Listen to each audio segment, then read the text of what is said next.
No podcast de hoje, iremos falar sobre o sistema nervoso autônomo e traremos alguns participantes para abordar sobre o tema. O sistema nervoso autônomo é uma parte do sistema nervoso que funciona independentemente da vontade e consiste em neurônios que conduzem impulsos desde o sistema nervoso central, cérebro ou espinal medula, até as glândulas músculo liso e músculo cardíaco. O sistema nervoso autônomo é a parte do sistema nervoso que alimenta os órgãos internos, incluindo os vasos sanguíneos, estômago, intestino, fígado, rins, bexiga, órgãos genitais, pulmões, pupilas, coração e as glândulas digestivas, salivares e sudopriárias. O sistema nervoso autônomo é composto por dois sistemas, o simpático e o parasimpático. Depois que o sistema nervoso autônomo recebe informações sobre o corpo e o ambiente externo, ele responde estimulando os processos corporais, geralmente pela divisão simpática ou inibidos pela divisão parasimpática. O caminho de um nervo autônomo envolve duas células nervosas. Uma delas está localizada no tronco cerebral ou na medula espinhal. É conectada por fibras nervosas a outra célula, localizada em um grupo de células nervosas chamada gânglios autônomos. As fibras nervosas desses gânglios se conectam com órgãos internos. A maioria dos gânglios para a divisão simpática está localizada bem do lado de fora da medula espinhal, dos dois lados. Os gânglios para a divisão parasimpática estão localizados próximos ou nos órgãos a que estão conectados. Do sistema nervoso autônomo. Ele controla os processos internos do corpo, tais como os seguintes: a pressão arterial, a frequência cardíaca e respiratória, temperatura corporal, digestão, o metabolismo, o equilíbrio da água e dos eletrolíticos e a produção dos líquidos corporais, como a saliva, o suor e as lágrimas. Sistema urinário e resposta sexual. Muitos órgãos são controlados basicamente pela divisão simpática ou a parasimpática. Às vezes, as duas divisões têm defeitos opostos no mesmo órgão. Por exemplo, a divisão simpática aumenta a pressão arterial e a parasimpática reduz. No geral, as duas divisões funcionam juntas para garantir que o corpo responda de modo apropriado a diferentes situações. Geralmente, o sistema simpático executa o seguinte: ele prepara o organismo para situações de estresse ou de emergência, lutar ou fugir. Para isso, o sistema simpático aumenta a frequência cardíaca e força as contrações do coração para que ele aumente. As vias respiratórias podem facilitar a respiração. Faz o corpo liberar a energia que está armazenada. Aumenta também a força muscular. Esta divisão também faz a palma da mão suar, as pupilas dilatarem e o cabelo ficar em pé.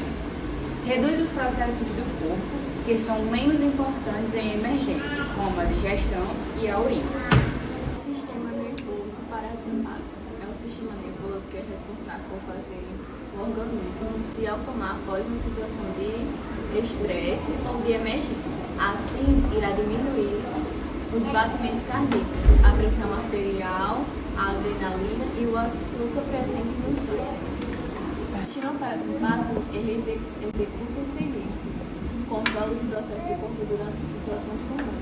Geralmente, o sistema parasimpático ele conserva e restaura, reduz a frequência cardíaca e diminui a pressão arterial. Ele estimula o processamento dos alimentos pelo trato digestivo e elimina as excreções. Ativação parasimpática. Os sistemas simpático e parasimpático estão envolvidos na atividade sexual, já que fazem parte do sistema nervoso que controla as ações voluntárias e transmite a sensação da pele. Eles são usados dois mensageiros químicos neurotransmissores para se comunicar no sistema nervoso autônomo. As fibras que separam a norepinefrina são chamadas de adrenérgicas. Em geral, a acetilcolina tem efeitos parasimpáticos, inibidores, e a norepinefrina simpática estimulantes. Entretanto, a acetilcolina tem alguns efeitos simpáticos. Por exemplo, às vezes ele estimula o suor ou deixa o cabelo em pé. Doenças autônomas podem resultar de distúrbios que danificam os nervos autônomos ou parte do cérebro que ajudam a controlar os processos corporais, ou elas podem ocorrer espontaneamente sem uma causa evidente.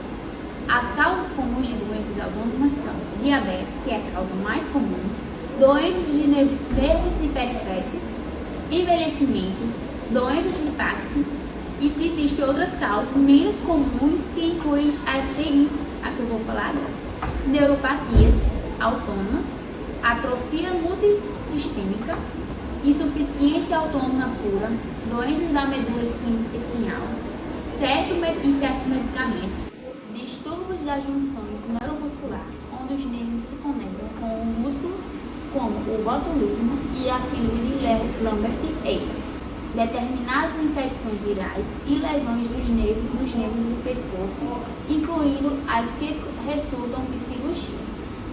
Sintomas.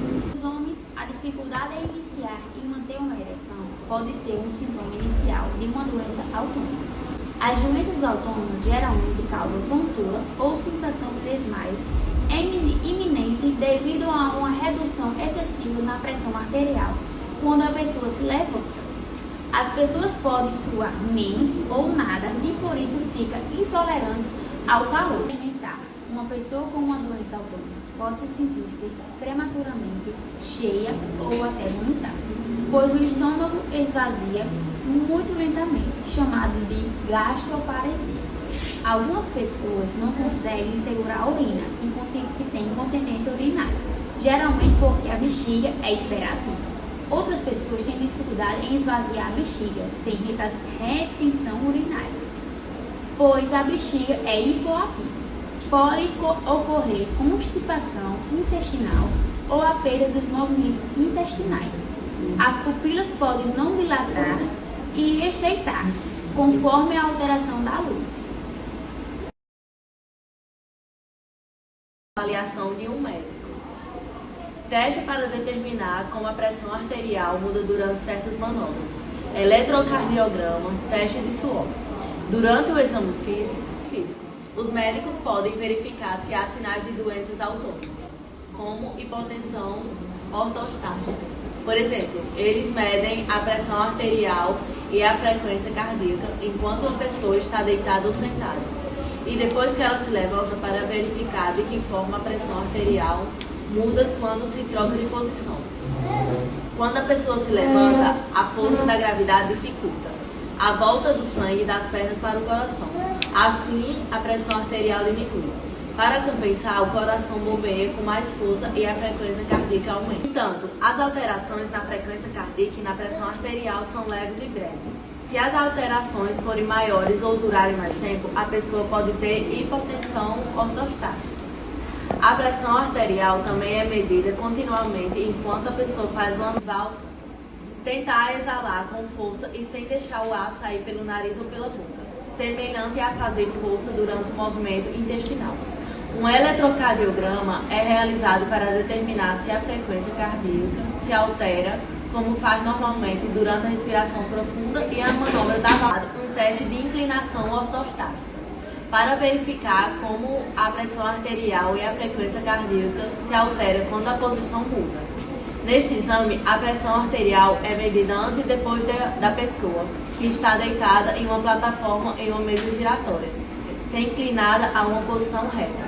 O teste de inclinação ortostática e a manobra valsante, realizados em conjunto, podem ajudar os médicos a determinar se uma queda de pressão arterial resulta de doença do sistema nervoso autônomo.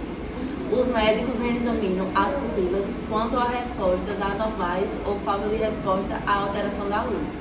Também é realizado. Para um teste de suor, as glândulas sudoríparas são estimuladas por elétrodos repletos de acetolina e colocados na perna e no antebraço. Depois, o volume de suor é medido para determinar se a produção está normal. É possível sentir uma leve queimação durante o exame. No exame de suor, É aplicado um contraste à pele e a pessoa é colocada em um compartimento aquecido e fechado para estimular a sudorese. O suor faz contraste de cor. Em seguida, os médicos avaliam o padrão da perda de suor, o que pode ajudá-los a determinar a causa da doença do sistema nervoso autônomo.